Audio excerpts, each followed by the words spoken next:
C'est bon. Bien, bonjour à toutes et à tous. J'espère que vous m'entendez bien. Bienvenue ce matin sur ce chemin de la garantie de performance sur 30 ans pour Energy Sprong. Nous allons pouvoir ensemble, pendant une petite heure ou peut-être un peu plus ce matin en fonction de vos questions, explorer cette belle opportunité de la garantie de performance sur 30 ans dans le cadre d'Energy Sprong. Alors, on excuse Pierre-Yves qui a priori quelques petits problèmes de connexion. J'espère qu'il va pouvoir nous rejoindre assez vite.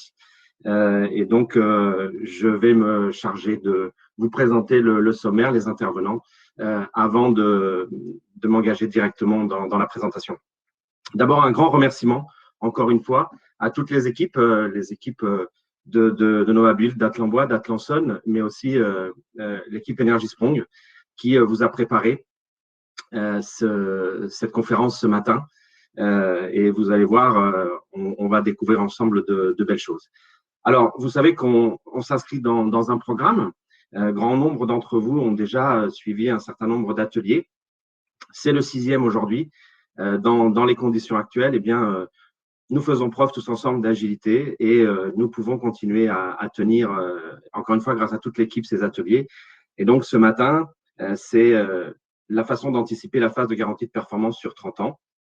À noter l'atelier numéro 7, qui est pour l'instant prévu mi-juin, où nous aborderons une synthèse globale des différents sujets, des différents thèmes sur lesquels nous avons travaillé jusqu'à maintenant. Alors, ce matin, on va parler, comme on l'a dit, garantie de performance. Donc, on accueillera tout à l'heure Camille, avec laquelle j'ai la chance de partager une partie de la présentation. Et on aura également un retour d'expérience sur le coaching énergétique du projet de Longo de Dalkia. J'espère que, alors je sais que Camille doit être là, j'espère que Florian a bien pu se connecter également. Donc le sommaire et les grands points que nous allons explorer, donc une réflexion en coupe globale. Comment garantir cette performance sur 30 ans? Qui dit garantir dit savoir mesurer. On ne maîtrise bien que ce que l'on mesure bien, savoir calculer aussi une compensation potentielle et en prendre la mesure. Mais c'est aussi pouvoir penser, réfléchir et mettre en place de nouvelles formes de gouvernance, parce que qui dit temps long dit capacité à garder une certaine agilité, dit capacité à pouvoir communiquer et à pouvoir non seulement rester ensemble, mais travailler ensemble vers la réussite pendant tout ce temps. Et on va voir que certaines fois, on se dit qu'un engagement sur 30 ans, ça peut poser beaucoup de problèmes, mais c'est en même temps aussi beaucoup d'opportunités qui s'offrent à nous. Donc, vous pouvez poser vos questions au fil de la présentation. Je dois vous avouer que je ne les vois pas. Je risque pas d'être perturbé comme ça, mais je pense je suis même certain qu'on va les noter et en fin de présentation, on fera tout notre possible pour y répondre. Et de toute façon, toutes les questions trouveront une réponse par la suite si ce n'est pas possible aujourd'hui en termes de temps, par exemple. Cette présentation est enregistrée et donc elle pourra être mise à votre disposition. Voilà, donc je me présente, moi, Franck Sprecher, je fais partie donc de l'équipe Energy Sprong France et j'ai eu la chance, juste avant de rejoindre l'équipe, de pouvoir engager l'entreprise, la PME que je dirigeais et dont j'étais actionnaire dans les premiers pilotes Energy Sprong. Alors, c'était pour moi une véritable opportunité de le faire parce que je voyais avec mes associés, mes collaborateurs en Energy Sprong un véritable relais de croissance dans la partie logement sur notre territoire. Et donc, voilà, c'est une décision d'entrepreneur, c'est un nouveau marché. Il y a des risques à peser, bien sûr, il y a beaucoup d'opportunités aussi. Donc, on s'est dit que ce serait bon et facteur de croissance pour notre entreprise de nous engager dans cette voie. Et ça tombe bien parce que eh bien, ma raison d'être est de contribuer à la mise en œuvre de nouvelles formes de gouvernance de l'énergie sur les territoires. Et c'est exactement l'objectif, la finalité des projets Energy Sprong. Et donc, ça faisait sens vraiment pour nous de pouvoir nous engager dans la démarche. Et c'est une partie de cette expérience aussi que je me propose de pouvoir partager avec vous ce matin. Donc, c'est une expérience, c'est une vision. Bien sûr, nous apprenons encore beaucoup en déployant cette démarche. Et donc, il y a encore des sujets, bien évidemment, sur lesquels nous avons à apprendre et à apprendre ensemble. C'est ça qui est intéressant. Energy Sprong est aussi une démarche apprenante sur la durée pour l'écosystème qui s'y engage. Alors, vous le savez, un des points fondamentaux de la démarche, c'est vraiment la réflexion en coût global. C'est vraiment cet équilibre à trouver sur la durée entre des coûts de travaux, des coûts de la phase de rénovation et des coûts de la garantie de performance. Alors, pour cela, pourquoi garantie de performance? Eh bien, parce que on veut aujourd'hui pouvoir s'inscrire dans des rénovations qui durent dans le temps. Et on a pour ça un cadre juridique qui le permet.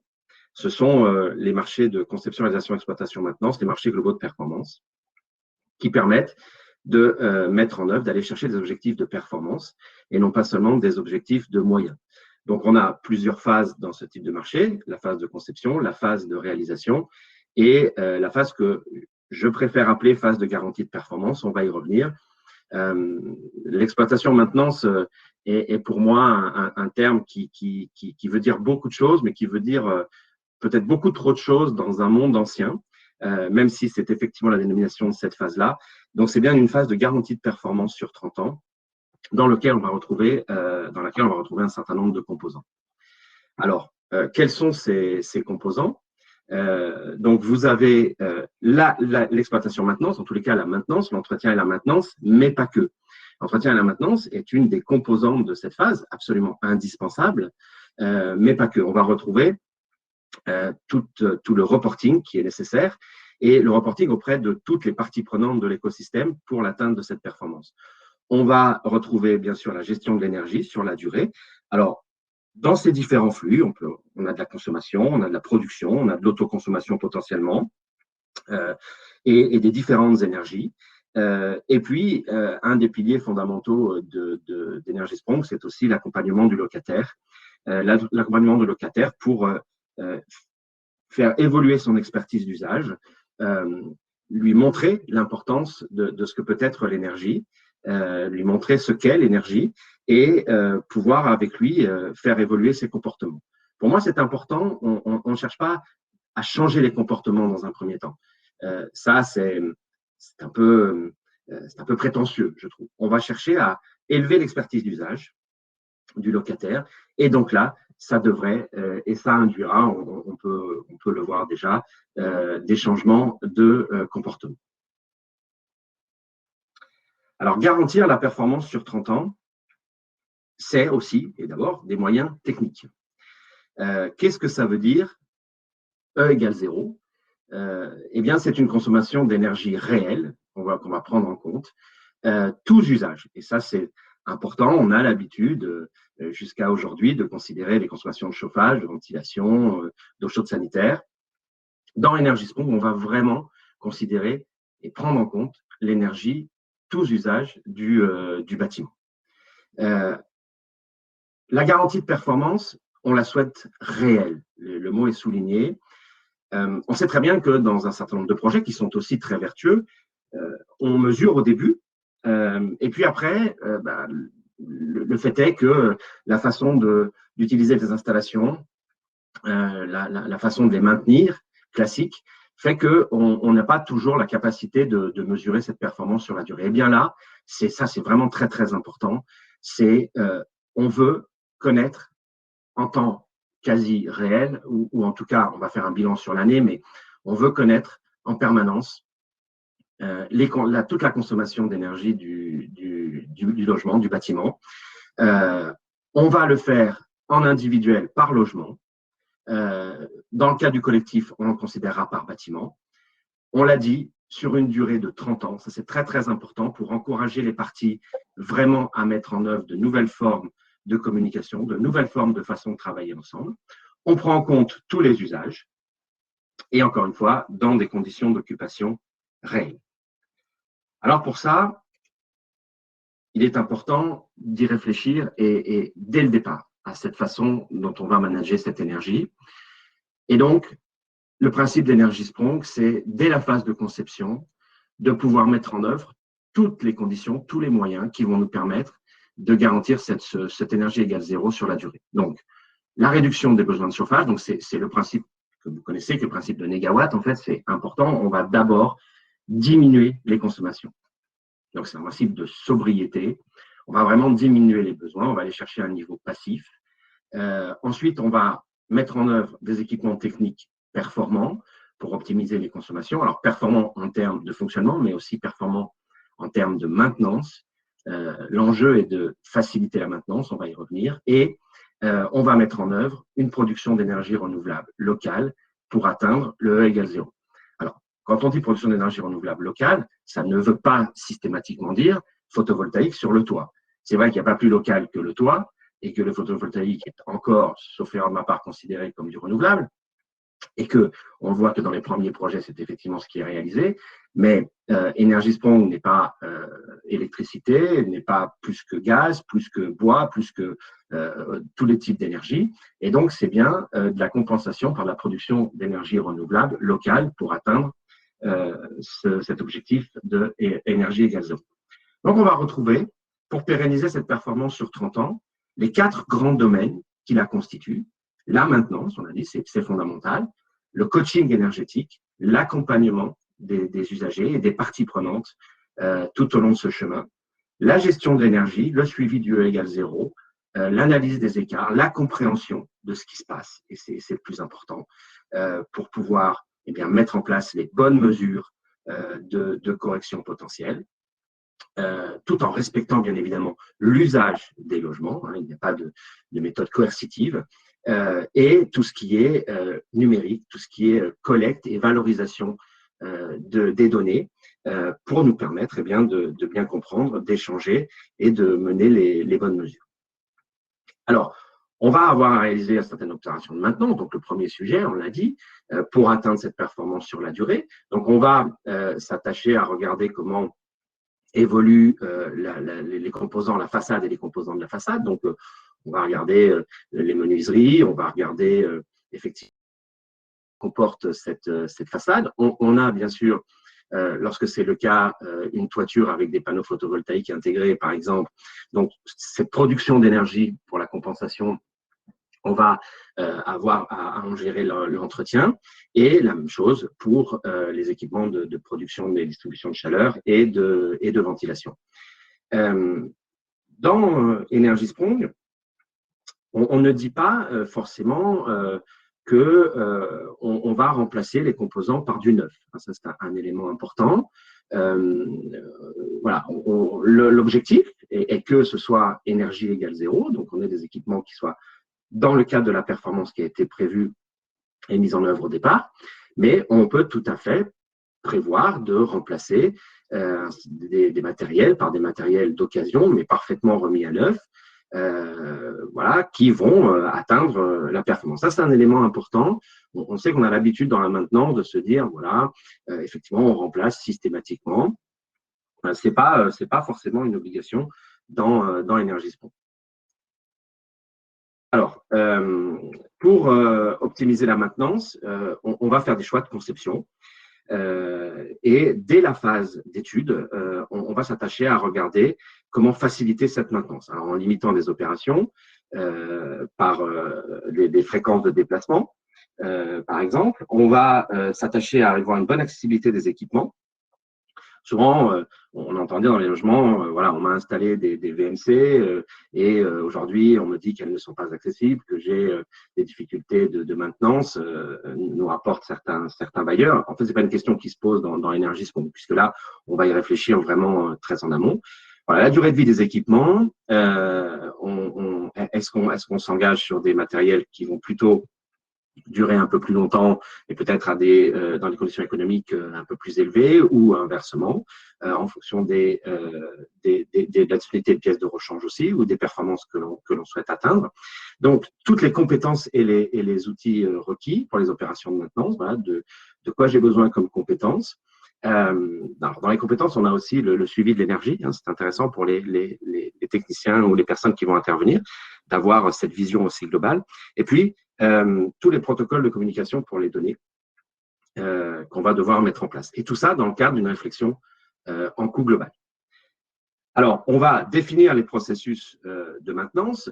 On sait que qui dit maintenance dit mobilisation de ressources humaines.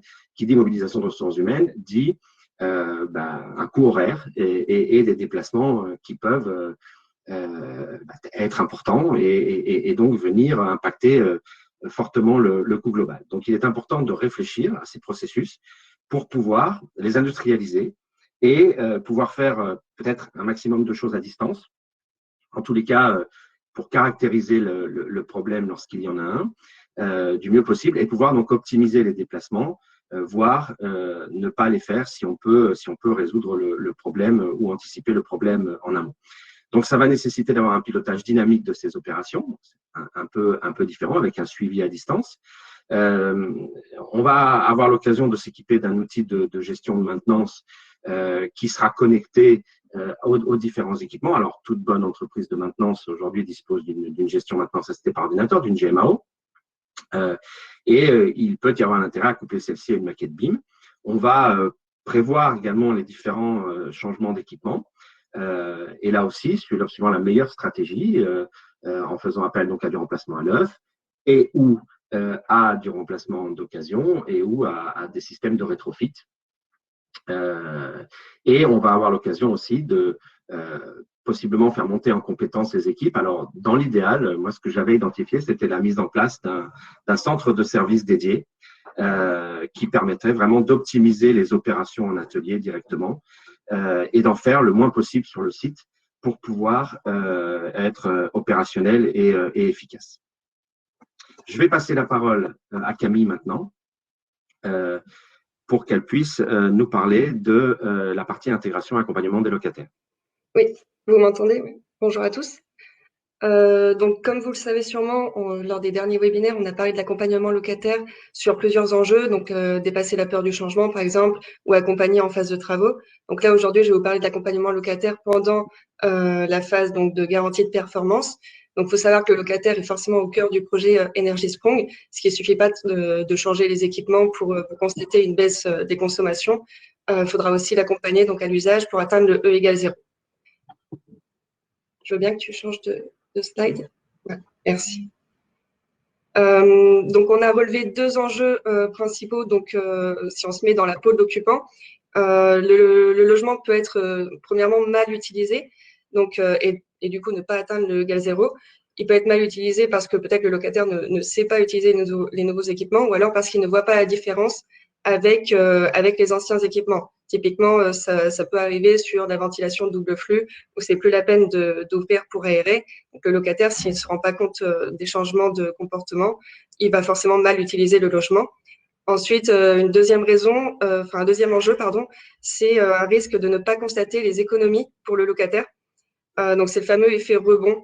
En fait, si le logement est mieux isolé, il permettra de faire des économies d'énergie, sauf si le locataire en fait augmente sa consommation au niveau des dépenses qu'il a louées avant les rénovations. Donc, il ne verra pas de baisse sur sa facture d'énergie. Donc, par rapport à ces deux enjeux, on a relevé un rôle du groupement à se répartir avec le bailleur, donc ça dépend d'un projet à l'autre. Donc, en amont de la livraison, forcément, il faut s'assurer d'une bonne utilisation des nouveaux équipements, ce qui permettra aussi de rallonger leur durée de vie. Ensuite, il faut couper court aux habitudes qui sont plus adaptées au logement ou alors qui sont trop énergivores.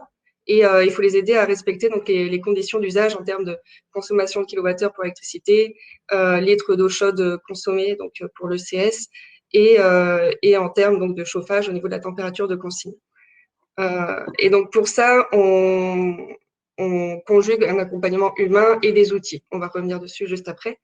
Ensuite, non, je veux bien que tu restes sur la slide. Non, merci.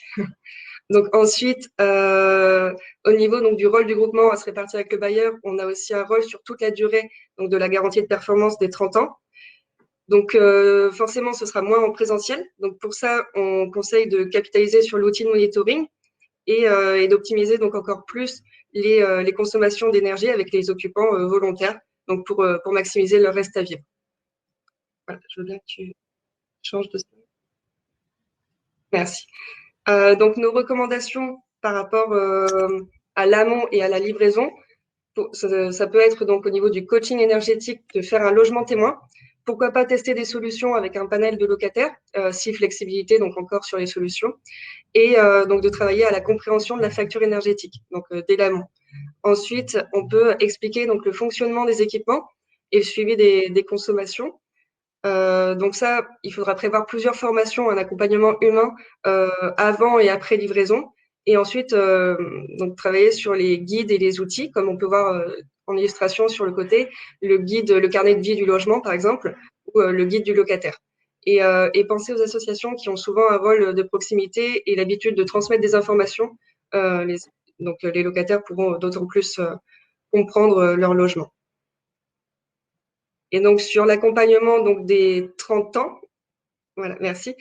Donc ouais, il faut réfléchir à l'accompagnement sur 30 ans. Donc pour ça, il ne faut pas oublier de mettre en place un process qui permettra aux locataires de poser leurs questions, de savoir qui contacter en cas de problèmes éventuels sur les équipements. Et également penser à un process sur les futurs nouveaux arrivants qui devront à nouveau être formés à ces équipements. Ensuite, donc, comme on l'a dit, capitaliser sur l'outil de monitoring, faire en sorte qu'il soit pédagogique et ludique. Pourquoi pas mettre une station météo dessus. Le locataire, comme ça, pourra aller voir la température dehors et en même temps constater ses consommations, où est-ce qu'il en est. Donc, faire attention à la manière dont on présente l'information, ne pas mettre trop d'historique, parler peut-être en euros, mettre des informations en tout cas simples et compréhensibles par tous. Donc, utiliser souvent des pictos, comme on peut le voir sur les images à côté, ou des curseurs. Ensuite, donc, ce qu'on conseille, c'est de bien l'adapter au public. Et donc, on peut avoir des publics de personnes âgées, comme ça s'est vu aux Pays-Bas. Et donc là, la préconisation, ça a été d'envoyer des cartes postales qui étaient beaucoup plus lues et utilisées donc, par ce type de public. Et ensuite, ce qu'on conseille, c'est forcément d'entretenir la dynamique. Et donc, il y a un petit exemple qui a été fait à ICF sur l'envoi d'un courrier avec un espèce de concours entre locataires, puisque le locataire peut voir où est-ce qu'il en est de ses consommations par rapport à la moyenne de ses voisins. Donc, ça permet de garder la dynamique et d'encenser un peu les bons usages. Voilà pour la partie locataire. Je vais laisser la main à Franck sur la partie monitoring. Merci beaucoup, Camille. Alors, comme vous l'avez vu, le monitoring, c'est vraiment un outil qui est vraiment au cœur de la garantie de performance. C'est un outil qu'on n'a pas l'habitude d'utiliser peut-être aujourd'hui dans le cadre du logement. Et dans le cadre de la maintenance, c'est vrai que ces dernières années, on a vu que ces outils et les possibilités qu'il apportait se développaient. Et là, c'est encore une fois une formidable opportunité de pouvoir tisser de nouveaux liens, entre les parties prenantes avec les locataires, mais aussi avec le bailleur. Mais pour ça, effectivement, il faut y réfléchir un petit peu avant pour se dire, voilà, d'abord, comment on prend en compte le respect de la RGPD. C'est un sujet quand on est une PME ou même une grande entreprise. Voilà, je vais récolter des données, comment je peux le faire, est-ce que je risque pas de me mettre, d'engager ma responsabilité. Donc, il y a toute une réflexion qui est menée actuellement avec l'équipe Énergie-Sprong autour de ce sujet pour se donner l'opportunité d'utiliser au maximum de leur capacité ces données pour mieux comprendre les usages, mieux échanger sur la façon dont on peut maintenir ce E égale 0. C'est vraiment un outil très, très intéressant et qui va nous permettre aussi de suivre les équipements, donc de diminuer les interventions de maintenance, de ronde, de contrôle, possiblement de pouvoir aussi anticiper les pannes et donc pouvoir régler un certain nombre de problèmes à distance. Et en même temps, il y a ce paradoxe qui est que ça coûte de l'argent encore aujourd'hui, que les systèmes sont encore assez variés et donc est-ce que l'on doit finalement dépenser beaucoup d'argent pour compter rien? C'est ce que je dis souvent parce que en fait le résultat du calcul doit être rien, doit être 0. Sauf que pour atteindre ce résultat E égale 0, eh bien il faut quand même se donner les moyens de pouvoir compter un certain nombre de consommation et de production d'énergie. Et encore une fois, voilà, on est à l'aube d'une nouvelle façon de concevoir cette gestion énergétique et ça va nous apporter énormément d'informations, énormément de connaissances à partager pour le bien des locataires, pour le bien des équipements et donc pour la garantie E égale 0.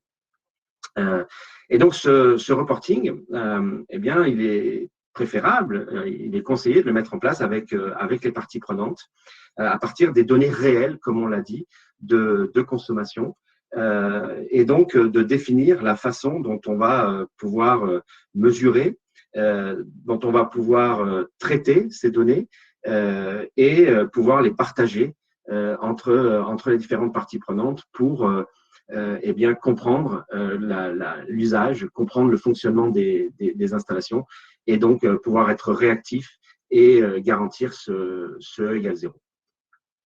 Alors, une fois qu'on a mesuré, une fois qu'on a ce reporting, il peut se passer des choses et on peut se dire, mais oulala, et si effectivement le E égale 0 n'est pas atteint, eh bien moi, dans le groupement, quelle est ma responsabilité et c'est sur 30 ans, et donc je prends des risques importants pour garantir ce E égale 0. Alors, on va voir que, bah oui, s'engager dans une nouvelle voie d'entrepreneuriat, s'engager sur de nouveaux marchés, c'est prendre des risques.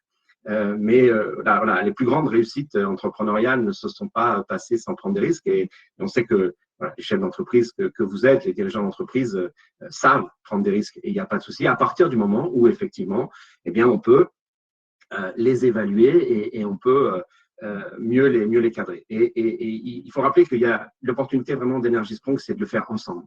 C'est-à-dire qu'on n'est pas seul. Et on va y revenir sur les modes de gouvernance. On va chercher à avoir vraiment un mode de gouvernance qui soit partagé. Et on n'est pas seul. Et c'est ce qui, moi, m'a rassuré au final, parce que voilà, j'appartenais à un groupement avec lequel je pouvais travailler et je savais que aussi avec le bailleur voilà, qui est Veolia, je pouvais avoir un niveau de dialogue et qu'on pourrait travailler ensemble sur la durée dans un climat de confiance. Alors, comment ça se passe pour la vérification? Bien, on va procéder par étapes. C'est classique, ça demande un petit peu de méthode, mais voilà, vous connaissez ça. Donc, on commence par comparer les compteurs. Voilà, là, sur la base de l'électricité, bien, combien on consomme et combien est produit. Si le E égale 0 n'est pas atteint, alors on va regarder dans un premier lieu les conditions climatiques pour voir si on est dans les pures initiales et puis surtout l'usage. Encore une fois, le point d'intention dans Energy Sprong, c'est l'usage des installations. C'est pas tellement le chauffage en tant que tel.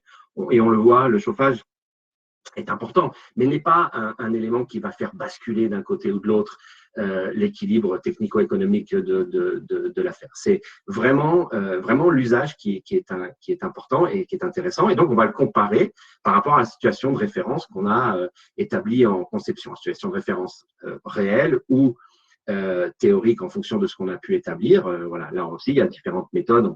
On est là pour vous aider là-dessus et pour y travailler ensemble. Et donc là, on va parler d'ajustement ou de correction. Ce qu'il faut dire, c'est que la compensation n'a pas lieu d'être si la dérive est importante sur l'électricité spécifique. Hein, le groupement ne peut pas être tenu pour responsable si le locataire souhaite vivre avec 3 frigos et 4 aquariums. Hein, c'est une possibilité. Voilà, et encore une fois, chacun est libre de faire ce qu'il veut. En même temps, ce n'est pas le groupement qui va avoir à compenser. Par contre, l'engagement du groupement sur ces consommations spécifiques, c'est de détecter, de proposer des mesures correctives, on va dire, mais non coercitives, des mesures correctives, et de tout mettre en œuvre, tout proposer pour qu'elles soient mises en place. Donc, en gros, ça veut dire aller expliquer qu'on peut très bien vivre avec un seul aquarium et pas 5. Je caricature exprès, hein, mon exemple est bien sûr aberrant, mais voilà, mais qu'on peut, voilà, certains vivent avec 3 frigos, ben voilà, que vivre avec un frigo c'est possible, et que en tous les cas, si on ne le fait pas, eh bien voilà la conséquence sur la consommation d'énergie et sur la facture. Voilà. Si les corrections, les ajustements reviennent à la situation E égale 0, eh bien, voilà, on revient à la situation initiale. Sinon, c'est un problème qui peut être lié aux équipements, solutions techniques. Et là, il faut proposer des mesures de correction pour revenir au E égale 0.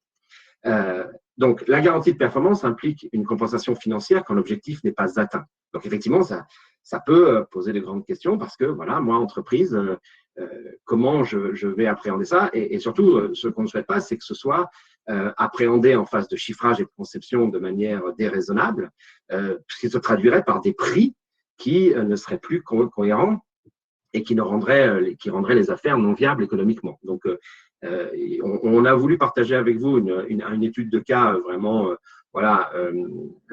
fictive, mais qui peut démontrer que en fait les enjeux, je vous laisserai regarder, voilà, si on regarde la courbe rouge, qui est vraiment hypothétique, où on voit qu'en fait on a fait dégrader le E égale 0 d'année en année sur un certain nombre de logements. Alors là, encore une fois, je le dis, c'est juste pour vous montrer l'enjeu, mais c'est pas une situation qui est réellement possible, puisque en fait, on ne peut pas laisser se dégrader le E égale 0. Hein. On doit, à chaque fois qu'on détecte une anomalie, pouvoir la corriger. Mais bon, imaginons que vraiment ce cas se dégrade et que ce soit lié à des problèmes de production de chaleur, production sanitaire, eh bien, on va mettre en place un mécanisme de compensation financière qui va permettre de rembourser en fait les kilowattheures au tarif en vigueur à ce moment-là. Donc, si on regarde les hypothèses qu'on a prises là, vous voyez qu'on est sur des pourcentages de chiffre d'affaires selon les hypothèses qu'on a prises là, soit de la part maintenant, soit de la part travaux, qui sont quand même assez faibles. Et encore, on laisse dériver. Mais encore une fois, je le rappelle, la réalité, c'est la courbe bleue, c'est ce qui est en dessous, c'est-à-dire qu'on va prendre des mesures correctives lorsqu'on va détecter la dérive, et donc, dans la plupart des cas, on va revenir au E égale 0. Il restera des cas où on ne pourra rien faire, bien évidemment. Et donc, c'est pour vous démontrer que le risque est encore plus faible en termes de risque financier sur le mécanisme de compensation. Donc, 3 éléments importants. On ne voit pas la slide, Franck. Ouais. Comment? La slide, c'est pas affiché. Voilà. Ah mince, c'est bon là? Ouais, c'est bon. Ah oui, je suis désolé, j'ai eu un problème, désolé. Ah oui, donc je ne sais pas ce qui s'est passé. Voilà, bon, vous avez la courbe rouge et la courbe bleue, donc pour vous montrer que voilà, les éléments importants, c'est de dire que voilà, le risque est maîtrisé et que surtout, on va intervenir très vite pour un bon suivi des logements et pour vraiment rétablir le égale 0. Et donc, mettre en place aussi cette relation de confiance entre tous les membres du groupement et le bailleur, ce qui va permettre, encore une fois, de fluidifier la communication et d'arriver à maîtriser ce risque. J'espère que vous voyez là maintenant. Donc, et pour ça, on va avoir besoin de travailler, encore une fois, sur les formes de gouvernance pour pouvoir aborder ce risque ensemble, pour pouvoir bien le gérer. Et donc, on a 2 possibilités de faire, enfin aujourd'hui en tout cas, il y en a plusieurs, mais voilà, il y a la méthode traditionnelle, la méthode qu'on connaît, qui est de se dire, ben voilà, je dois contrôler l'avenir, je dois maîtriser ce risque. Souvent aussi ce qu'on dit des chefs d'entreprise en disant voilà, le chef d'entreprise doit anticiper l'avenir. Bon, la situation actuelle démontre que c'est parfois un peu compliqué, mais bon. En tout cas, on va se dire voilà, dans le cadre d'un marché global de performance, eh bien, je vais anticiper l'avenir et je vais donc le traduire par des clauses juridiques dans les contrats, dans les conventions entre les membres. Et puis, ces clauses se mettront en œuvre sur la durée et en cas de problème et me permettront de le gérer. Bon, on sait bien que le problème, on imagine bien que le problème qui va se passer en 18e année, il ne sera pas forcément entre les articles 5 et 9 du contrat et que ça risque d'être un peu différent. En même temps, bon, on a quand même des éléments juridiques entre nous, même un cadre qui est posé et auquel on peut se référer. Et ça marche très bien. Ça marche très bien et ça marche sur les pilotes et ça continue à fonctionner. On peut réfléchir aussi à d'autres formes de gouvernance en s'appuyant plutôt sur ce qu'on appelle la méthode effectuale, c'est-à-dire le principe que, en fait, on construit l'avenir ensemble pour mieux le contrôler. Et donc, au lieu de traduire par des clauses juridiques aujourd'hui les différentes situations qu'on a imaginées, eh bien, on va se construire ensemble le cadre de travail qui va faire que pendant ces 30 ans, eh bien, on va pouvoir gérer les situations comme le font toutes les entreprises aujourd'hui. Malheureusement, une décroissance importante, une croissance importante, un problème avec les dirigeants, etc. Tout n'est pas prévu, écrit tout le temps. Par contre, ce sont le cadre de fonctionnement de l'entreprise, ces méthodes, ces processus qui vont faire que les situations vont être anticipées le plus possible et vont être gérées. Et donc, c'est aussi possible, dans le cadre d'Energy Sprong, d'y réfléchir et de le mettre en place. Et tout ça pour cette gestion de l'énergie, pour qu'elle soit la plus adaptée possible. Alors, on peut considérer l'énergie comme un bien commun dans ce cadre-là.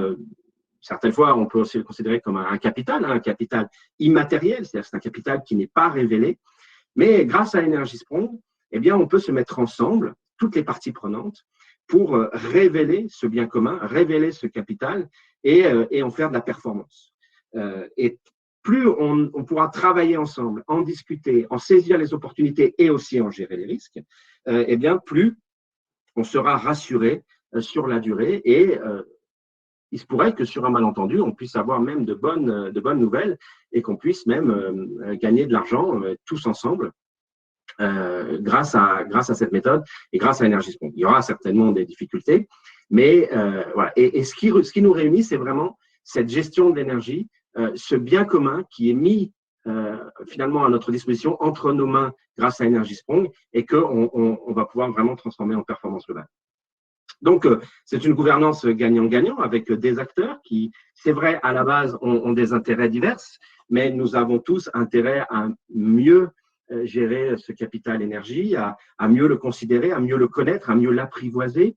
Et vous savez, l'énergie est produite la plupart du temps très loin de nos lieux de consommation. Donc, voilà, on sait qu'elle est là, on sait qu'elle passe par des câbles, par des tuyaux, mais voilà, c'est tout. Là, on ramène aussi une certaine partie de la production locale et donc on peut et on a l'opportunité de concilier les différents intérêts des acteurs autour de ça. On a bien sûr des flux monétaires dans cette partie gouvernance qui, donc de la vente de prestations, de la vente d'énergie, des flux entre les différentes parties prenantes qu'il faut considérer.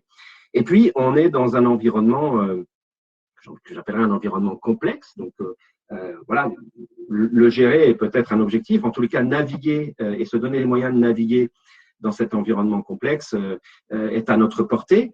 Voilà, je ne suis pas marin, mais on ne gère pas la mer. Hein. Par contre, on se donne les moyens, on apprend à naviguer. On sait très bien que les changements peuvent être rapides, peuvent être violents dans certains cas, mais que c'est aussi formidable de pouvoir rallier son port de destination. Et donc, c'est une des opportunités de la gouvernance d'Energy Sprong. Et c'est aussi cet engagement de 30 ans, pour moi en tout cas, et je voulais vraiment le partager avec vous, une source de croissance de l'entreprise, vraiment un relais de croissance important. Parce que pour moi, c'est une réelle opportunité d'avoir un contrat de 30 ans.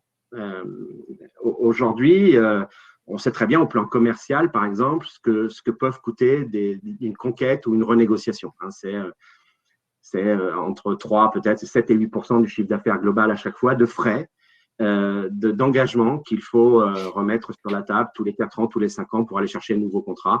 Et donc, voilà, d'avoir un contrat de longue durée, alors est-ce que c'est 10 ans, 15 ans, 20 ans, mais voilà, de longue durée, ça donne vraiment la possibilité de s'organiser et ça évite vraiment des frais inutiles. Ça donne aussi de la valeur à l'entreprise parce que quand, vous savez bien, au 1er janvier, vous avez déjà une certaine partie de votre chiffre d'affaires qui est là, ça rassure. Alors, rien n'est gagné, attention, hein, voilà, on est bien prudent et reste humble, mais voilà, c'est intéressant. En fonction des prestations aussi que gèrent les uns et les autres, voilà, lorsqu'on fait des prestations de suivi de l'énergie, des prestations de maintenance, ça donne du travail à nos collaborateurs, c'est-à-dire que ces contrats, ça se transforme en heures. Alors, qui est de la maintenance, qui est du suivi de l'énergie, voilà, après, ça va dépendre de l'organisation dans le groupement. Mais en tous les cas, il y aura une grosse partie de chiffre d'affaires qui sera transformée en heures. Et quand on a la chance de pouvoir avoir du travail pour ses collaborateurs et une bonne visibilité si on est bon, si on est performant, bien sûr, mais une bonne visibilité sur la durée, je trouve que c'est vraiment une chance incroyable. Et aussi, quand on est dans les logements et qu'on a des chaudières murales, je vais comparer, voilà, c'est un peu trivial, mais eh bien là, on a proposé à nos collaborateurs des systèmes de production et de consommation d'énergie. Alors, ce n'est pas une centrale nucléaire, hein, loin de là, mais voilà, qui sont un peu complets, avec potentiellement aussi de l'autoconsommation, avec potentiellement des matériels qui peuvent évoluer. Donc, on peut mettre en place des plans de formation, on peut les faire monter en compétences. Donc, on fait monter en compétences aussi le territoire. On peut travailler avec d'autres parties prenantes de la formation, voilà, parce qu'on a de la visibilité. Quand on a un contrat de 4 ans, vous savez, 4 ans, c'est rapide. Première année, vous mettez en place, la deuxième, troisième année, puis on est déjà à la renégo. À la quatrième année, voilà, on a peu de visibilité. Quand un chef d'entreprise n'a pas de visibilité, ben, il a quand même du mal à investir. Alors que là, voilà, alors, il y a plein d'autres opportunités dans Energy Sprong, mais voilà, c'est celle que je voulais partager avec vous. En face de ça, bien évidemment, il y a des risques. En même temps, voilà, c'est notre métier. Sinon, on ne serait pas là. Et en tous les cas, on a toutes les cartes en main pour mettre en place des projets qui sont bons pour les bailleurs, qui sont bons pour les locataires, les usagers, qui sont bons pour l'environnement parce que voilà, c'est quand même très fort cette performance de l'égal zéro et qui sont bons pour nos entreprises, pour nos collaborateurs. Et donc, c'est une belle opportunité de s'y engager. Alors, justement, il y en a qui s'y sont engagés. Et donc, on a un retour d'expérience, notamment sur le coaching énergétique. Ouais. Et c'est Florian de Dalkia qui est là. Voilà. Alors, je ne sais pas si Pierre-Yves nous a rejoint. Je suis là. Bonjour à toutes et à tous. Et excusez-moi encore d'avoir loupé l'introduction, mais la technologie n'est pas toujours au rendez-vous. Et souvent, on se rend compte qu'en fait, ce n'est pas la technologie qui est le problème, ce sont les personnes. Et je crois que j'avais pas forcément bien cliqué au bon endroit. Et donc, il y a eu un petit souci de départ. Donc, je vous prie de m'excuser. Effectivement, on va démarrer maintenant une séquence avec Florian Hadron. On va rentrer dans un retour d'expérience concret puisque heureusement, avec Energy Sprong, on a déjà un peu de retour d'expérience. Il y a eu un ouvrage, une rénovation livrée, celle de Longo, avec ICF Habitat, livrée en octobre 2018. Vous avez un retour d'expérience avec Dalkia déjà maintenant depuis 1 an, où apparemment l'objectif E égale 0 a été atteint dès la première année. Alors, Franck Hadron, vous êtes coach. En fait, déjà, avant de démarrer la série de questions-réponses, ça veut dire quoi ce métier coach énergétique? Alors, bonjour à toutes et tous. Donc, Florian Hadron. Donc, ce rôle de coach énergétique, c'est quoi? Bon, c'est quelque chose qui est un peu innovant à la fois, enfin, même pour nous finalement, qui consiste à accompagner le locataire dans cette phase d'exploitation pour l'aider à mieux appréhender son nouveau logement et le faire sur la durée. Et il y a des compétences spécifiques requises pour ce métier de sensibilisation des occupants? Alors, je dirais qu'il y a 2 compétences nécessaires. Une compétence technique, même si ce n'est pas forcément nécessaire d'avoir des connaissances très pointues, mais au moins les connaissances de base, de pouvoir expliquer ce qu'est un panneau photovoltaïque, le fonctionnement global d'une ventilation double flux ou d'une pompe à chaleur ou tout autre équipement qui aurait été installé. Donc ça, c'est une première compétence. Et je pense que la deuxième est peut-être la plus importante, je dirais, c'est la compétence relationnelle, en sachant que l'idée, c'est quand même de faire passer des messages. Alors, comme le disait Franck, l'idée, c'est pas forcément de changer les usages, en tout cas pas dès le début, mais en tout cas de au moins faire passer quelques messages et en espérant qu'ils puissent avoir un impact sur le long terme. Donc, à la fois des capacités relationnelles et je dirais aussi se faire accepter par les locataires pour pouvoir transmettre le message. Et donc, il y a des formations spécifiques qui existent. Si on a envie de faire monter en compétence quelqu'un sur ce sujet-là, on peut aller trouver des formations? Alors, ça doit exister. Pour ma part, je n'ai pas suivi de formation spécifique, en sachant que c'est mon travail au quotidien d'accompagner différents types d'acteurs, qu'ils soient agents municipaux, professeurs des écoles ou autres, dans ces actions de sensibilisation et de communication pour des économies d'énergie, entre autres. Donc, pas de formation spécifique pour ma part. Maintenant, c'est peut-être s'adapter, en tout cas sur ce projet spécifique, il a fallu s'adapter à une dimension un peu plus sociale peut-être que d'habitude, et aussi des temps individuels qu'on a menés avec le locataire. Donc, ces temps individuels pour lesquels, pour le coup, il a fallu se former, mais sur le terrain, et s'adapter un peu à la réalité du terrain et savoir le bon format à trouver, les bons outils aussi percutants pour pouvoir donner du sens à ces échanges. Et il y a des moyens qui vous ont été mis à disposition, un peu particuliers Alors oui, des moyens, les moyens, je dirais qu'ils sont, ils sont doubles. Il y a les moyens techniques, enfin les moyens sur, on va dire, les outils, et les moyens humains. Donc on a développé beaucoup de choses pour ce projet. Donc ce projet, ça concerne 12 logements individuels sur Longo. Donc c'est aussi un beau terrain de jeu parce que c'est une échelle qui est raisonnable pour pouvoir aussi aller assez loin dans ces démarches. Donc on a pu développer des outils. Donc on est parti quand même d'un peu d'une feuille blanche, mais on a développé beaucoup de choses.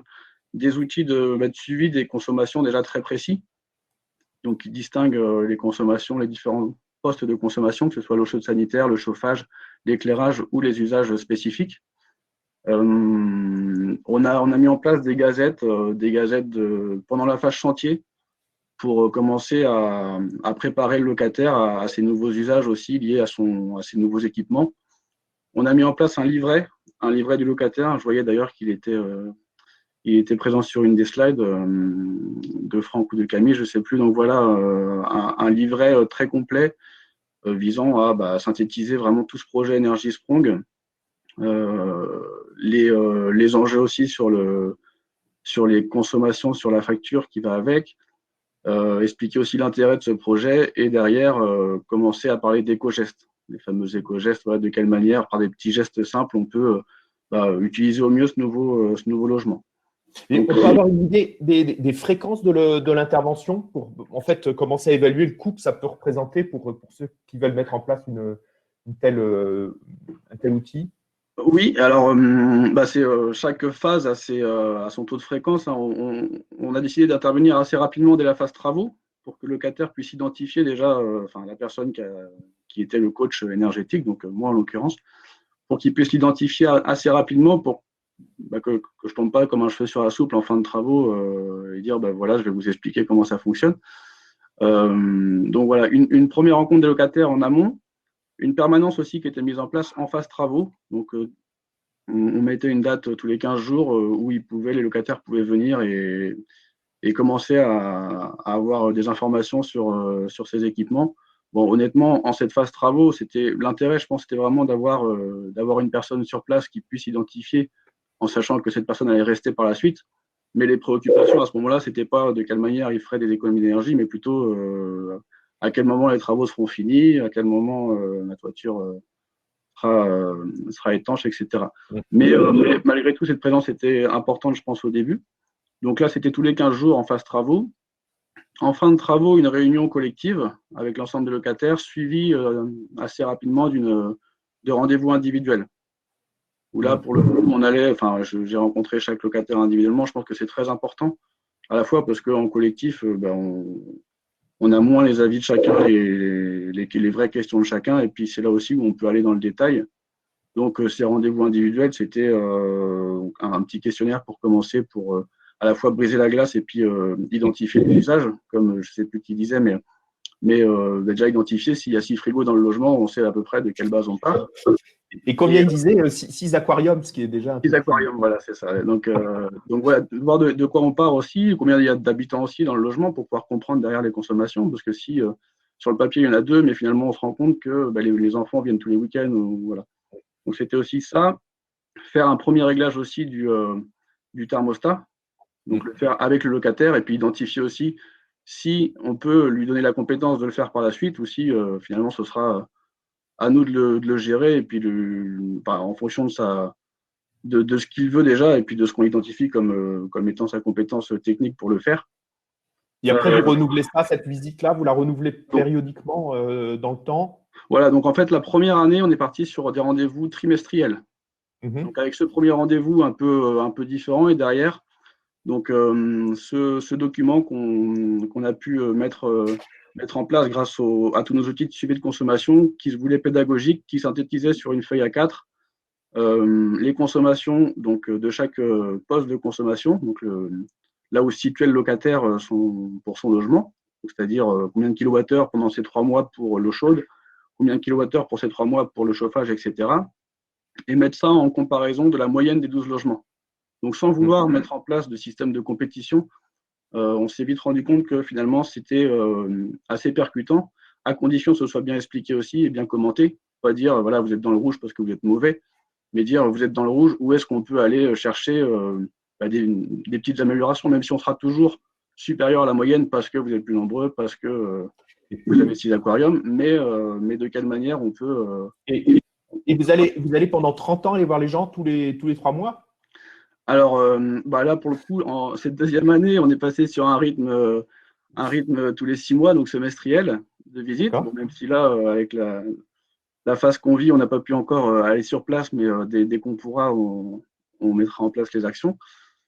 Et pour la suite, alors c'est bien sûr compliqué à dire. L'idée, c'est quand même de développer les moyens de communication aussi à distance, mais de garder ce présentiel, je pense, qui est très important. Alors déjà auprès des locataires déjà présents, mais aussi il y aura forcément un turnover. Donc l'idée, c'est de rencontrer dès leur arrivée les nouveaux locataires pour réenclencher ce processus. Et je pense que c'est important aussi, on a pas mal d'idées pour dynamiser aussi un peu ce coaching énergétique par la suite, avec des quiz, des manières un peu nouvelles et ludiques de mobiliser. Et vous, ce que vous retirez de cette première expérience, donc si j'ai bien compris, c'est 1 an maintenant derrière vous, en termes de satisfaction même personnelle ou point fort? C'est 2 ans maintenant, finalement, depuis le début de l'exploitation. Alors, les gros points forts, je dirais, un des gros points forts, c'est l'impact sur les consommations. Alors, souvent, on dit que dans ces actions de sensibilisation, c'est très compliqué d'identifier la part de la sensibilisation qui a permis d'avoir des économies globales. Sur ce projet-là, on peut, parce qu'on peut en tout cas avoir une idée plus précise, puisqu'on a des outils vraiment précis et on peut observer en temps réel, suite aux actions qui ont été menées dans chaque logement, sur les consommations. Donc c'est un gros point fort. Et donc, du coup, le deuxième point fort, je dirais, c'est justement d'avoir ces outils à disposition qui permettent à la fois d'observer les bonnes évolutions, mais aussi d'observer les dérives. Comme disait Camille, l'effet rebond, on le connaît tous, on connaît aussi le risque de ça. Donc l'idée, c'est vraiment d'avoir cet outil pour contrôler et mettre en place, s'il le fallait, des actions vraiment spécifiques, comme ça a été fait là sur un des logements, où on se rendait compte que la consommation d'eau chaude augmentait à vitesse assez faramineuse. Et donc, on a compris que c'est des ballons thermodynamiques qui étaient mis en mode boost, donc ce qui était proscrit. Et il n'y avait aucune raison que ce soit fait. Enfin, proscrit, mais bon, voilà, ils ont quand même la main sur leur ballon. Et donc, voilà, l'idée, c'était vraiment de dire, bon, bah là, clairement, ça ne va pas, quoi. On dépasse largement les consommations et c'est ces outils qui ont permis d'identifier ça. Et je dirais… C'est ça que vous repérez comme point de progrès pour conclure, si vous pouvez donner quelques points de progrès. Alors, juste un dernier, très rapidement, mais un dernier point fort, je pense, de cette démarche, c'est aussi qu'on a pu aller plus loin que les consommations d'énergie. Je trouve ça important aussi de le dire. C'est que certains locataires, finalement, on ne savait pas trop dire au début si on arriverait à mobiliser les gens sur cette thématique. Et finalement, je trouve que, de mon ressenti, en tout cas, j'ai vu un vrai intérêt des locataires sur cette thématique, sur la volonté de bien faire, finalement, et même une volonté d'aller plus loin, donc en tout cas de voir ce qui pouvait être fait aussi en termes de déchets d'alimentation. Voilà. Et pour répondre à votre question, les points de progrès, tels que je les vois en tout cas, je pense que ce serait vraiment d'étendre les moyens de communication en fonction de l'occupant, en sachant qu'on a vraiment tout type d'occupants. Il y a ceux qui vont être à l'aise avec la technologie, ceux qui le seront moins. Donc, on l'a déjà plus ou moins fait en adaptant un petit peu les formats d'outils qu'on leur remet. Mais je pense qu'il y a des gens qui ont besoin qu'on aille les voir et d'autres, un simple mail peut suffire. Tout à fait. Très bien, ben, merci beaucoup. Je voulais préciser que le projet dont on a parlé donc, de Longo avec ICF Habitat a été porté en maîtrise d'œuvre bureau d'études Alterea avec comme architecte Rançon Bernier. L'entreprise générale, c'était Bouygues Bâtiment Grand Ouest et l'exploitation, on l'a entendu à l'instant, Dalkia.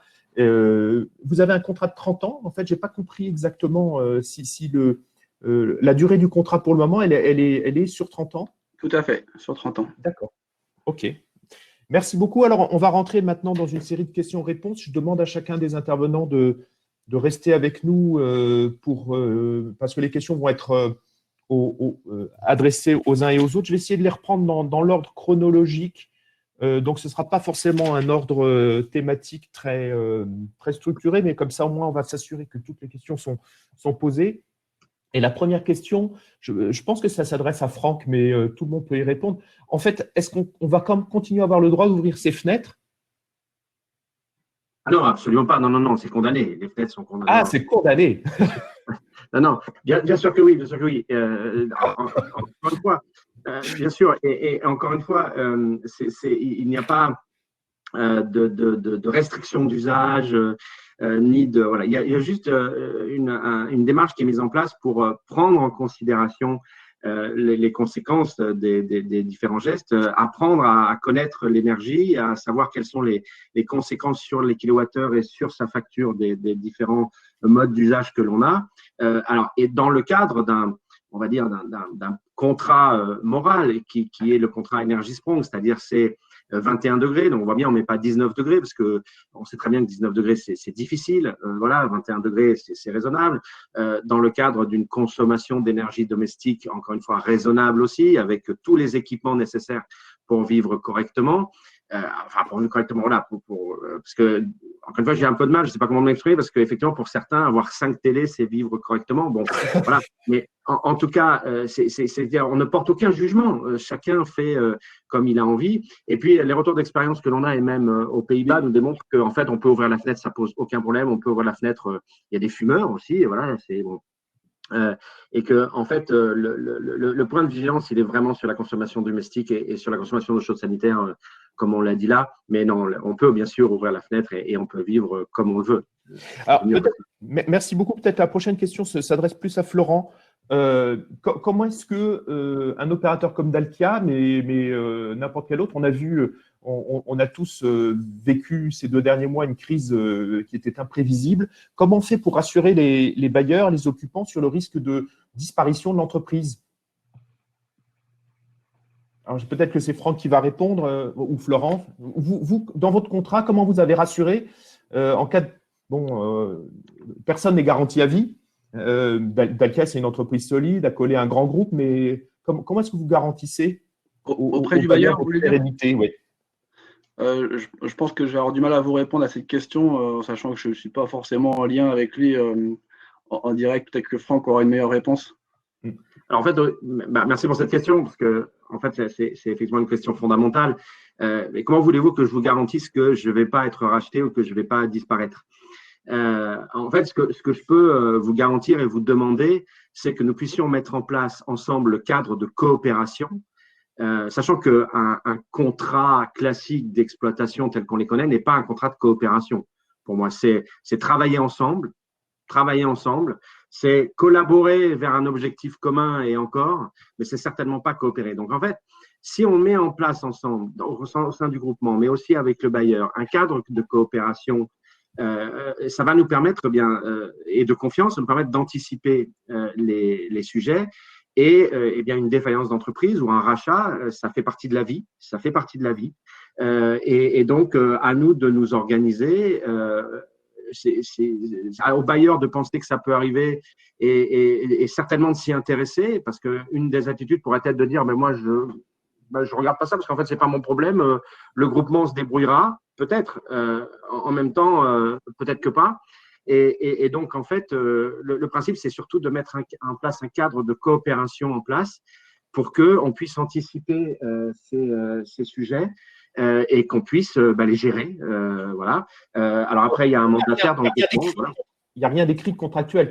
Vous êtes en train de dire que c'est plutôt dans la relation mais il n'y a pas quelque chose d'inscrit dans le contrat là-dessus. Après, En tous les cas, moi, je ne l'avais pas. Oui. En fait, après, disons qu'il y a un groupement avec un mandataire. Là, dans mon cas, c'était mon entreprise qui était mandataire. Donc, si effectivement nous étions amenés à être défaillants, alors après, il y a des clauses juridiques il y a des choses écrites dans le contrat parce que ce sont des groupements conjoints et solidaires, possiblement. Donc, il y a des choses.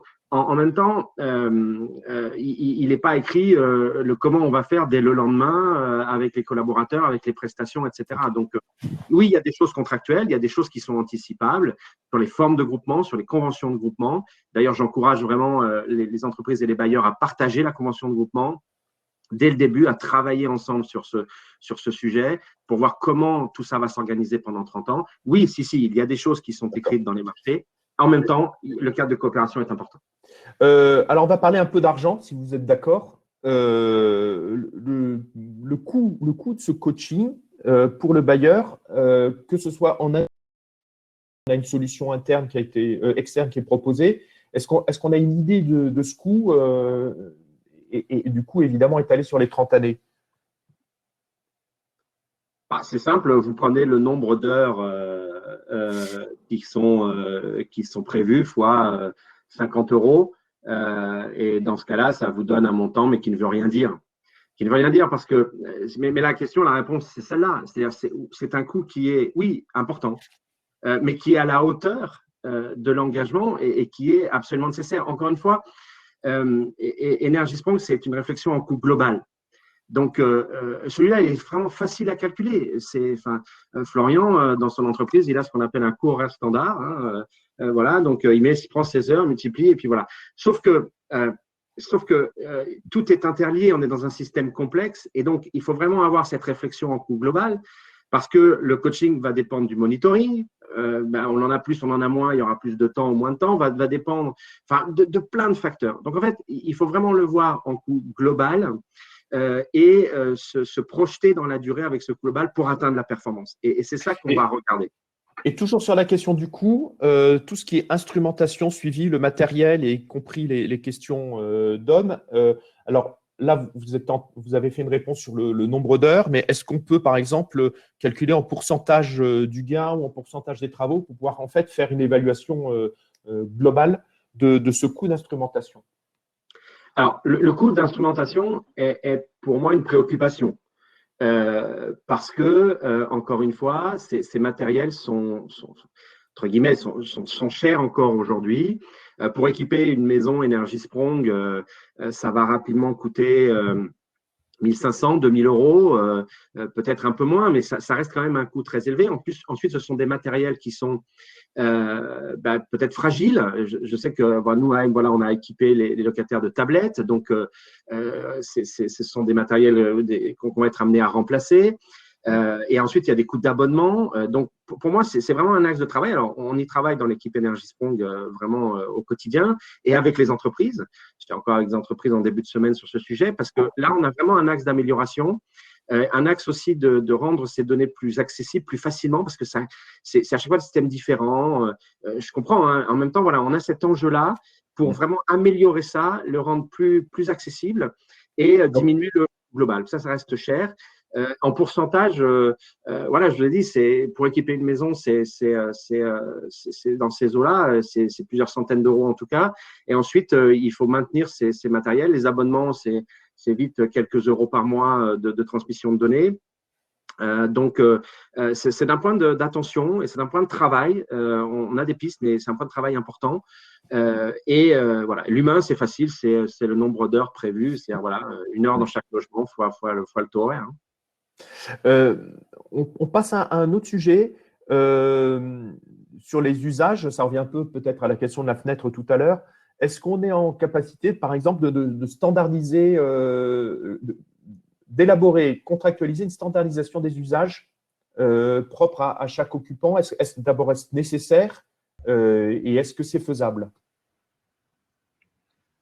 Moi, je dirais… Franck, on va laisser, Franck, on va laisser ta collègue répondre. Comme Moi, ça va changer un peu de voix. je dirais que non, c'est pas faisable. L'objectif, c'est d'accompagner donc les locataires vers un objectif cible, mais donc c'est de les faire monter en compétences et on peut en aucun cas obliger à consommer X kilowattheures et il est libre de consommer ce qu'il veut.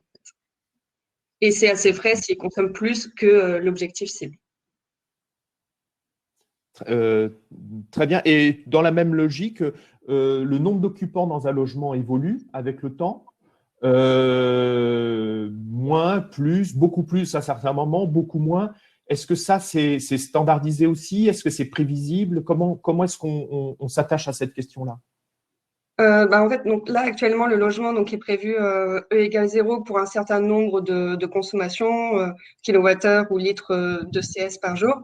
Et si on constate que ces consommations augmentent, donc effectivement, ça peut être premièrement dû à un équipement ou alors à l'usage, parce qu'il y a plus de locataires dans le logement. Donc dans ce cas-là, il faut revenir à la situation de référence, vérifier si par rapport à la situation de référence et au nombre de locataires peut-être prévus dans le logement, on est bien en atteinte du E égale 0. Si c'est le cas, c'est que c'est un problème donc dû à l'usage et qu'on ramène ça à du coaching énergétique. Et donc, il n'y a pas de pénalité ou pas de problème sur le groupement, sur les équipements. Alors, on repart sur un point technique. La garantie sur la tenue dans le temps de l'isolation. 30 ans, ça paraît même un peu beaucoup. On est un peu au-delà des temps de garantie que proposent les industriels sur certains des isolants. Comment est-ce que vous procédez là-dessus? Alors, en fait, c'est au groupement d'étudier la solution et de la partager avec le bailleur. Donc, en fait, oui, il y a des questions qui se posent effectivement sur la tenue dans le temps. C'est pour ça qu'on va s'attacher à la vision globale du projet. Ça, c'est très, très important parce que, en fait, on a encore beaucoup trop tendance à se dire, voilà, il y a une phase travaux. Et il y a une phase qu'on appelle exploitation-maintenance. Et puis, voilà, on va s'attacher aux travaux, puis après, on verra. Voilà. En fait, donc c'est pour ça que c'est très important de pouvoir discuter pour voir le niveau de confiance que l'on a, en fait, dans le dimensionnement qu'on a fait, dans le choix des matériaux. C'est pareil sur le photovoltaïque. Et il y a plein d'idées reçues. Voilà, moi, je croyais jusqu'à encore récemment, parce qu'on me l'avait dit il y a quelques temps, que dans le photovoltaïque, au bout de 20 ans, on perdait 30% d'efficacité. Et a priori, les premiers retours montrent qu'on perd moins de 5%. Donc, tiens, bizarre. Alors que tout le monde disait, voilà. Donc, en fait, on ne peut pas tout prévoir. On sait qu'il y aura de la dégradation. Les groupements ont aussi tendance, et c'est ce que nous avons fait aussi, à surdimensionner le égale 0. C'est pour ça que certainement à Longo ou à M, on est largement dans l'atteinte du égale 0. Alors, ça c'est bien, mais ce n'est pas très bon non plus parce que ça veut dire que tout ça, ça donne des surcoûts. En fait, oui, il y a des questions qui se posent effectivement, mais c'est le raisonnement en coût global, le raisonnement en vision globale, le partage des hypothèses, les traductions dans les coûts qui vont permettre de choisir la meilleure solution et après le mode de gouvernance qui va permettre de gérer ça sur la durée. En tout cas, cette réflexion en amont, elle sera bénéfique pour le projet parce qu'on va se poser les bonnes questions. Et vraiment, ayez la vision en coût global. Et là aussi, en tant qu'entreprise, je fais un appel aux bailleurs. Moi, j'avais 5 minutes à l'oral sur 30 minutes pour parler de 30 ans. Il y avait 25 minutes pour parler de 2 ans de travaux ou 18 mois et j'avais 5 minutes pour parler de 30 ans. Donc, vous voyez, on avance, on progresse, mais voilà, prenons un peu de temps dès maintenant pour parler des 30 ans et de ces points-là. Justement, le coût E égale 0, il est lié au couple conception et qualité de travaux plus maintenance. Tout ça, ça doit être vu d'une façon globale par le groupement qui répond. Tu confirmes cela, Franck? C'est une question qu'on vous pose. Vraiment. On l'a vu sur les 4 composantes, le coaching, la maintenance, la gestion de l'énergie et le monitoring. Tout ça en conception et tout ça en coût. Je reviens à la question tout à l'heure, combien ça coûte le coaching? Pris individuellement, voilà, ça coûte ça. En même temps, c'est la globalité qu'il faut regarder. avec la maintenance, la gestion de l'énergie globale, des flux, le monitoring qui est mis en place. Donc et ça, c'est très, très important. Et on comprend que ce soit difficile. C'est difficile parce que c'est des projets nouveaux, on a plein de questions à se poser dans les travaux. Effectivement, quelle technique? La maintenance, on verra plus tard. Voilà. Et donc là, c'est le contraire qu'il faut faire. On sort de 2 mois de confinement. Est-ce que vous avez de l'antériorité pour répondre à cette question, savoir si on a assisté à une hausse de consommation énergétique dans une situation un peu particulière comme celle-là? Donc, a priori, il y aura pas d'impact parce que donc, sur le chauffage, typiquement, on ne prend pas en considération dans les hypothèses une baisse des températures de 18 degrés quand le locataire sort de son logement en journée. En fait, on part sur des hypothèses de type 21 degrés H24. Ensuite, pour la ventilation, il n'y aura pas forcément trop d'impact non plus. Pour l'électricité spécifique, il peut y avoir des petits impacts, mais là, les groupements pourront faire les ajustements. Et en plus, si on regarde, on peut avoir des apports supplémentaires en interne, donc moins de chauffage grâce à l'électricité spécifique.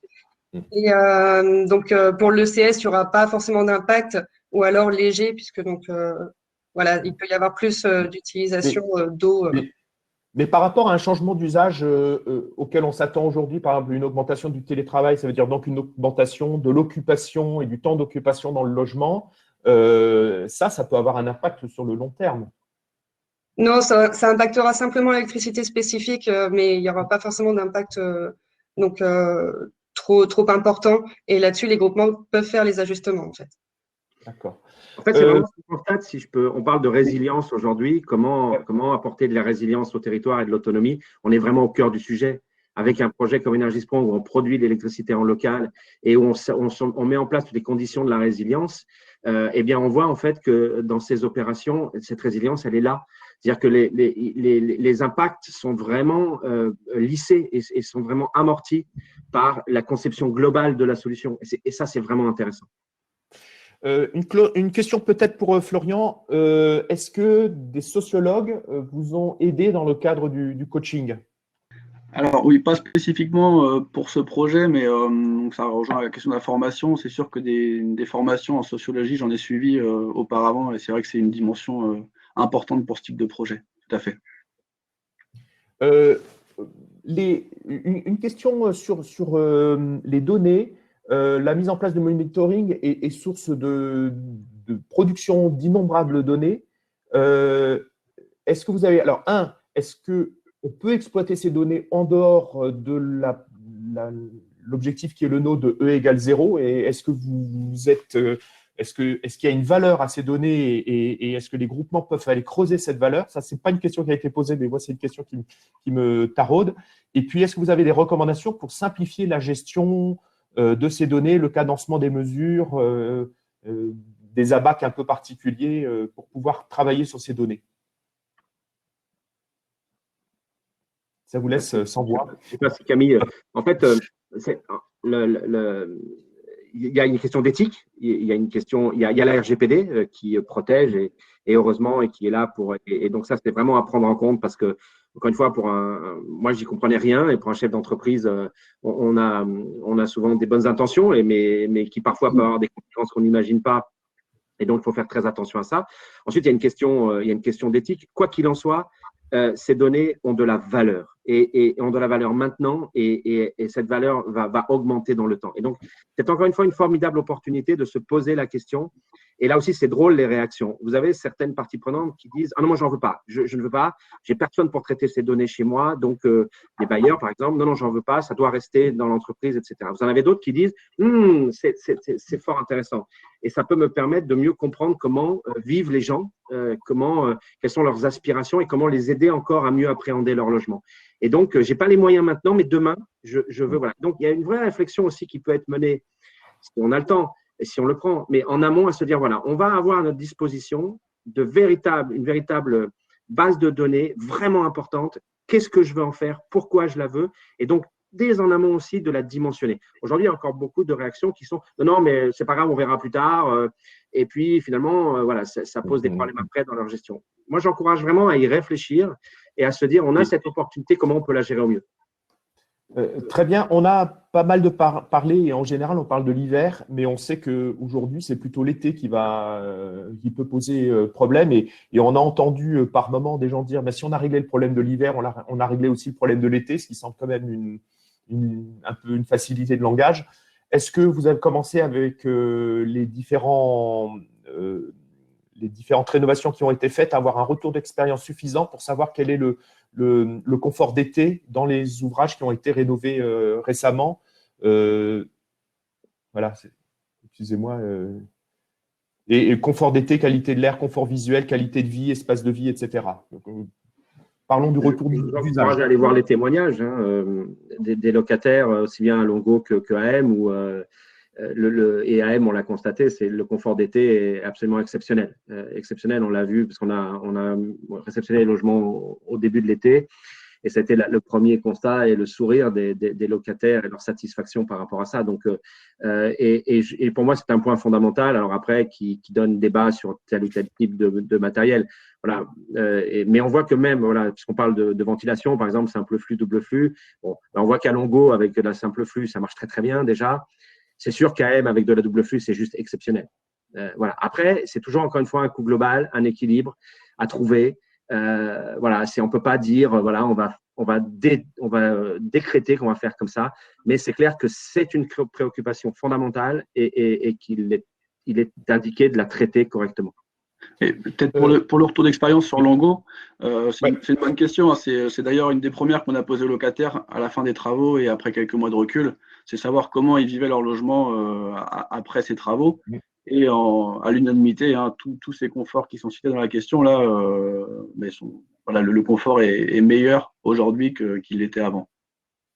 D'accord. C'est aussi un moteur pour ceux qui vont prendre la décision. Ils ne prennent pas la décision uniquement pour l'énergie, mais aussi pour apporter un confort à leurs occupants. Alors là, on a une suggestion intéressante pour Energy Sprong. On s'occupe beaucoup de l'énergie, comme son nom l'indique, mais là, on a une question où on se demande pourquoi est-ce qu'on ne s'occuperait pas aussi de l'eau et qu'on ne ferait pas un engagement sur donc, les autres consommations, donc par exemple l'eau et la ressource en eau sanitaire. Est-ce que vous êtes posé ce type de questions-là? Moi, pas directement là, mais ça fait partie de mes sensibilités. J'ai été directeur régional dans une grande entreprise de l'eau. C'est effectivement un vrai sujet. On ne peut pas tout faire. Vous l'avez vu, le spectre est déjà important. L'eau, mais de manière plus générale, aussi le carbone, sont des préoccupations. Déjà, certains bailleurs souhaitent aller plus loin et intégrer d'autres types de performances.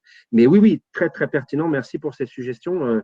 Et comme le dit aussi Florian tout à l'heure, il l'a vu, il a pu intervenir déjà sur des déchets, et donc, l'intérêt d'Energy Sprong, c'est pouvoir aussi travailler avec des associations locales, par exemple, aussi, dont c'est le métier d'aller dans les logements et donc de pouvoir élargir à l'eau, aux déchets. Oui, le canal est là. Maintenant, attention, voilà, déjà bien large, allons-y par étapes. Et ce qui est génial, c'est qu'on a le temps.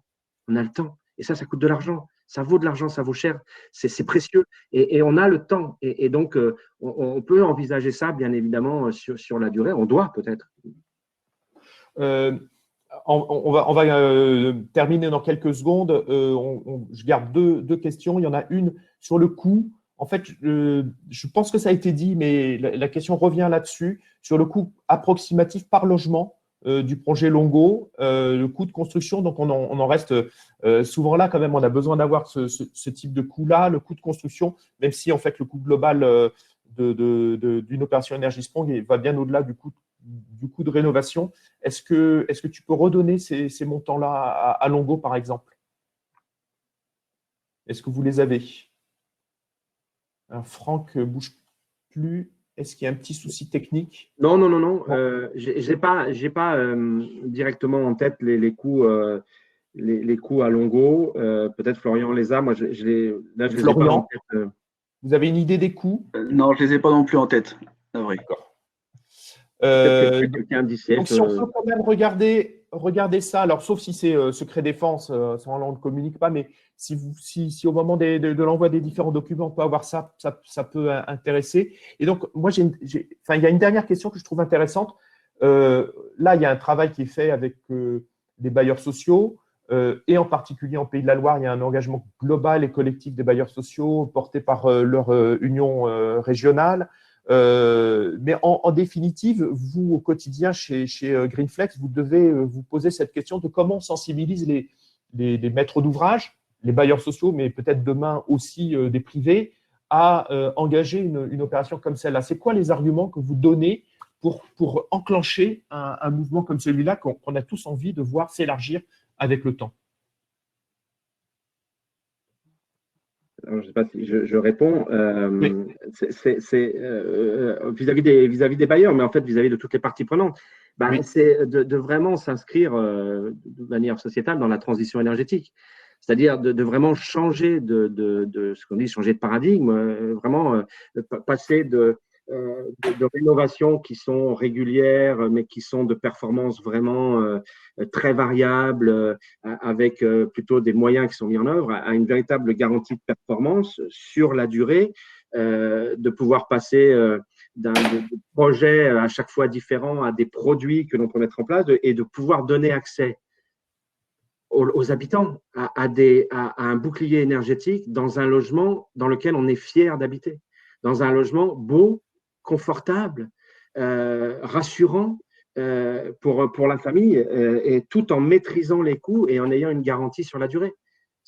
Pour moi, c'est la finalité là. Et quand on voit le sourire de certains locataires ou leur satisfaction, alors, partie travaux est compliquée, mais après, c'est vrai que c'est très valorisant.